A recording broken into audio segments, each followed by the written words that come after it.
Hello everyone, Michael back with another video. In this video, I'm going to show you how to create a professional Power Apps homepage. If you enjoy Power Apps, Power Automate, SharePoint, Power BI videos, feel free to subscribe because I'll be putting out more videos in those areas. And now for my intro.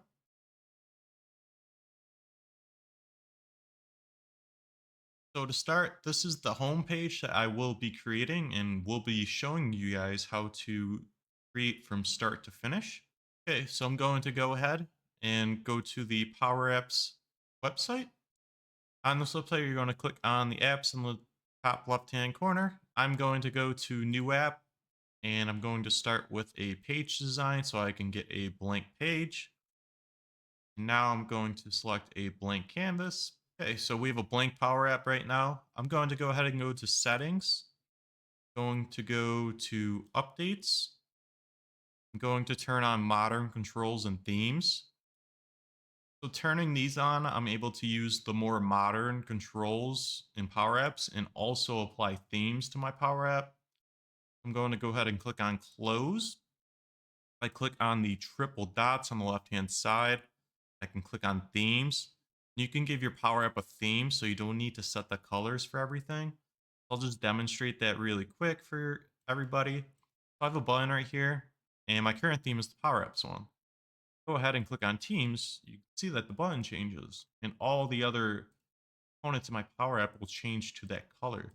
So I definitely recommend using themes because it'll make your life a lot easier when it comes to managing the colors of all of your controls in your Power App. Let me go ahead and remove this and let's go ahead and start creating the homepage. So to start, I'm going to double click on the screen one and just rename this to home screen. I don't like to use spaces because then you have to put them in single quotes when you reference that screen later on. So I'm just going to do a regular home screen. So to start, I'm going to go ahead and click on Insert. And I want to put a container on the screen. And this will be a vertical container.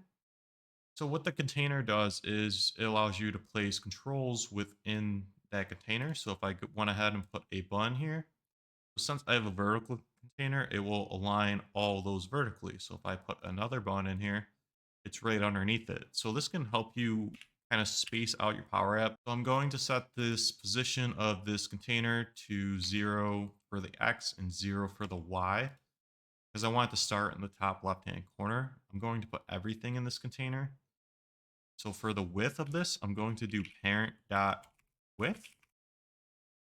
And how I was able to navigate to that width is I just click on the width right here and it will bring up the width at the top. If I click on height, I'll go ahead and bring up that height.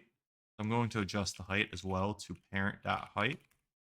And this will allow the container to fit the whole screen because it's referencing the parent's width and height. Okay, back to our container one. So I'm just going to rename this to main container. So looking at my other app, we can kind of see the structure of how I did this. So I have one container at the top, I have one in the middle, and then I have one at the bottom. I'm going to follow that. So if I go ahead to the main container, I'm going to go ahead and add another vertical container. So this is going to be my top container. So I'm going to go ahead and rename that to top container. And then I'm going to go on the right hand side. I'm going to turn off flexible height. Going to set that to no because I don't want that to scale because this is going to contain the top header. I don't want that to scale. I just want it to be a static number. So I'm going to set that to 100 for now. We might change that later. For now, we will set it to 100. And I will go ahead and type in header for the insert. I'm going to insert a header here. So this is a new control that Microsoft added. I think it looks pretty good for home screen, so I definitely recommend using it.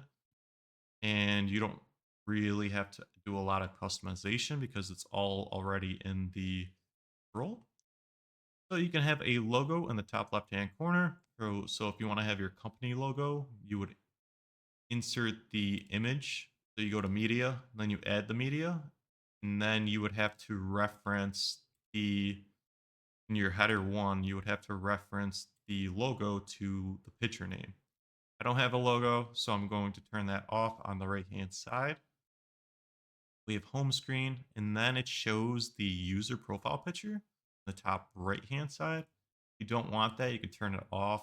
I will just keep it on for now. I don't have a profile picture on my users, so that's why it's showing default image.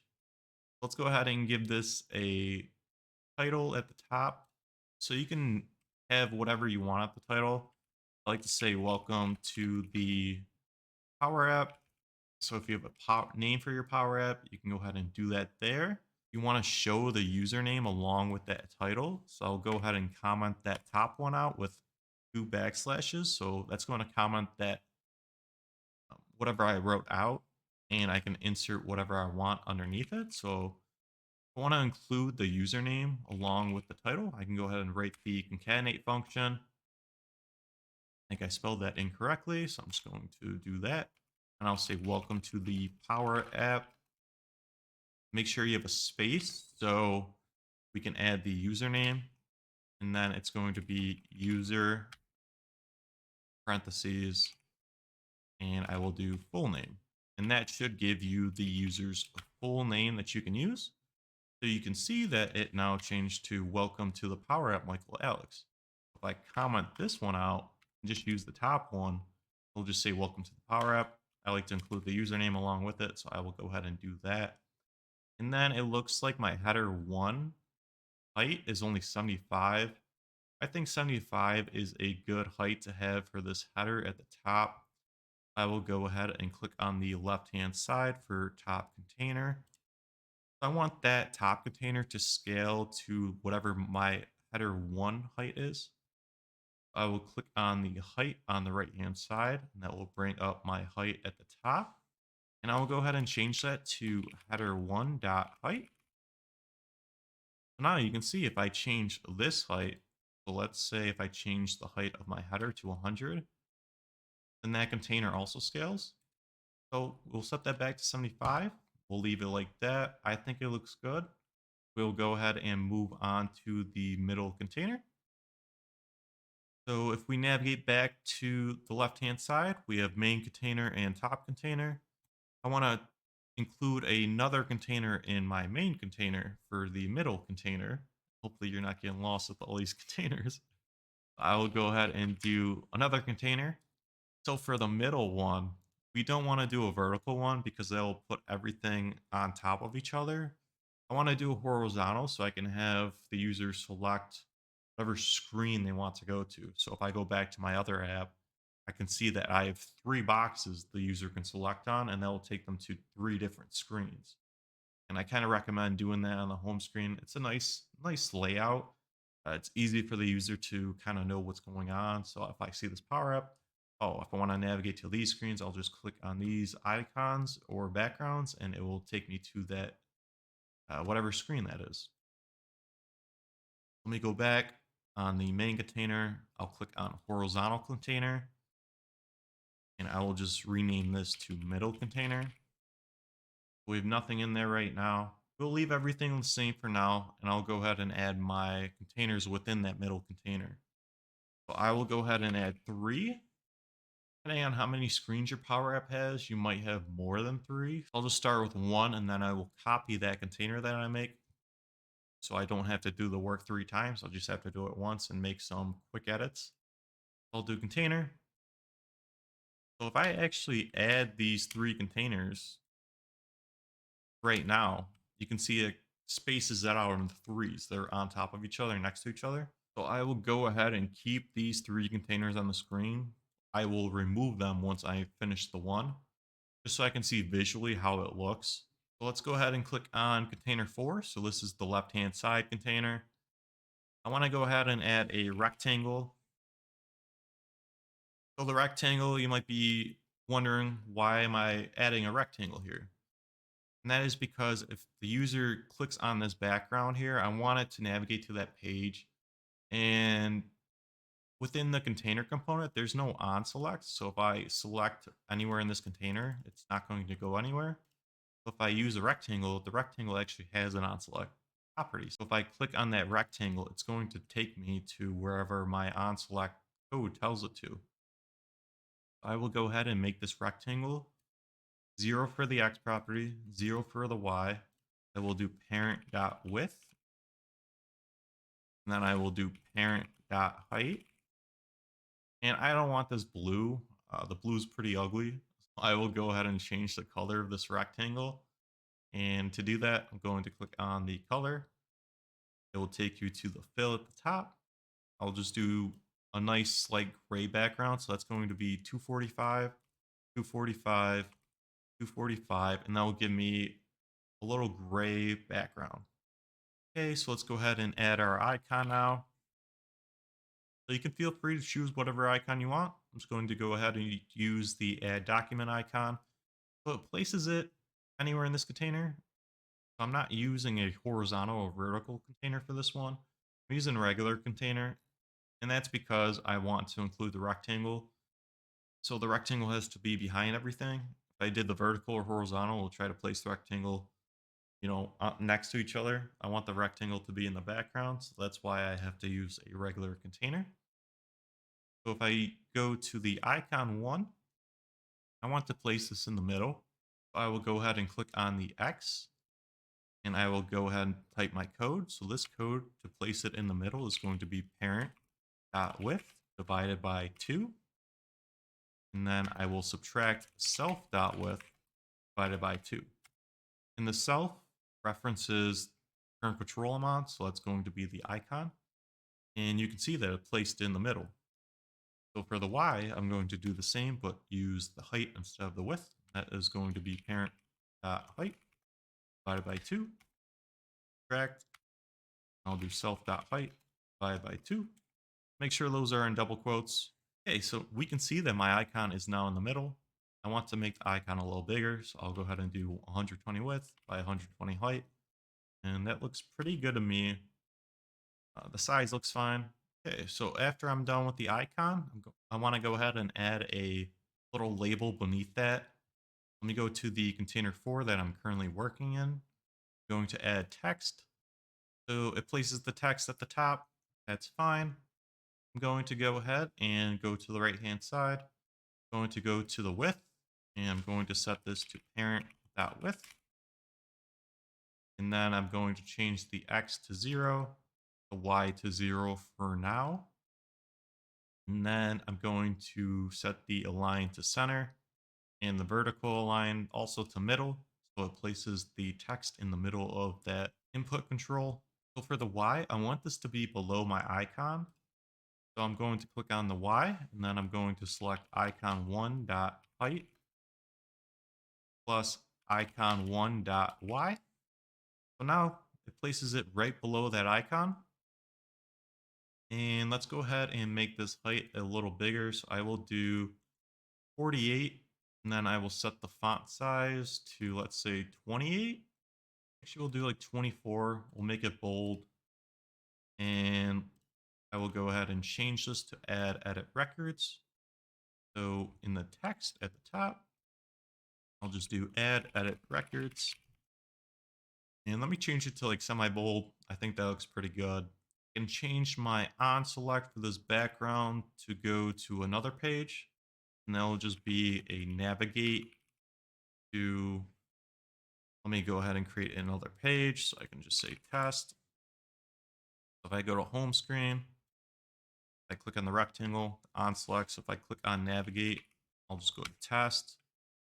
So if the user clicks on this background, it'll take them to the new screen that you want them to go to. And that'll likely be the edit add records. So I want to go ahead and also have that on select. If they click on the button right here, I'll go to this, go to on select, change that to navigate. Also, I'm not sure why my color didn't change with my theme for this icon, so I will just go ahead and change this color right now. So we completed that one. Let me go ahead and remove these other two containers that I previously had. I'll go ahead and copy container 4, and then I will just do a copy paste twice on this middle container. So now we have all three right here. Let me go ahead and change these labels and icons to what I have in here. So view reports and submit improvement. It'll just be view reports, submit improvement. And then I will go ahead and change the icon on these ones as well. This is a newspaper, and then this is a wrench. Okay, so on this one, we have some slight pattern around the middle container. I want to go ahead and add this to this one as well. So if I click on the middle container here, if I look at the padding, I can go ahead and set this. So let me do 20. Go ahead and set that to 20 as well. For the gap, I'll go ahead and set that to 10. They'll give a little gap between each of my things. Let me actually set that to, let's say, 20. And I want to add padding on the top and bottom, so I'll just do 10 and 10. Now we have some padding around these ones. It looks pretty good. Let me go ahead and add my bottom container now that will contain a view instructions button. Now will just be a vertical container on the main container. And I want this to be static as well. I don't want it to be a flexible height. I'll just assign this to, let's say, 80. Let me go ahead and add that button in there. Just be button. I want this button to scale with this container, so I'm going to go to container 5. Going to align this horizontally and vertically so it's in the middle. And then I'm going to set this button to have a flexible height. And then I want the width to scale with the container. So I will just click on align a container, stretch. So we have a button at the bottom. I will go ahead and edit the text. So view instructions. And I will go ahead and make the text a little bit bigger as well. Let me make it like 30. And I want the padding to scale with this bottom button as well. I'm going to go back to container 5, which we can rename to bottom container.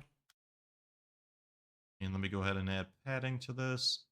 So on my middle one, I have padding of 20 on the left and right. I will go ahead and add that down here as well. And then I'll do like 5 and 5 on the top and bottom.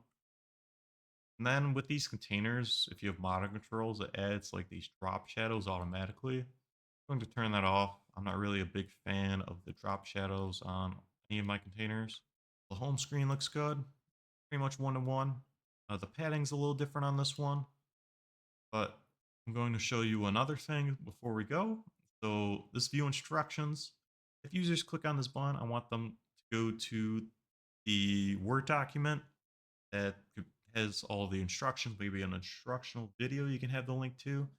So to do that, I'm going to go to the on select, I'm going to type in the launch formula. So the launch will actually go to a specific website. If I assign this to, let's say, google.com, when a user clicks on this button, it's going to launch a new tab and go to the website that you want. So I recommend having like a Word document or maybe like a video showing you how to use the app. And along with this, just some final remarks. When you do the on select for your rectangle and icon, make sure that you update the other ones. So my view reports and submit improvements. Since I copied and pasted that container, the code goes along with it. So make sure you have the navigate go to the correct screens. I think that will be it. So I hope you guys enjoyed the video of creating a professional looking homepage in Power Apps. If you liked it, feel free to like, comment, subscribe. If you have any questions, feel free to leave them down below. I will catch you in the next video.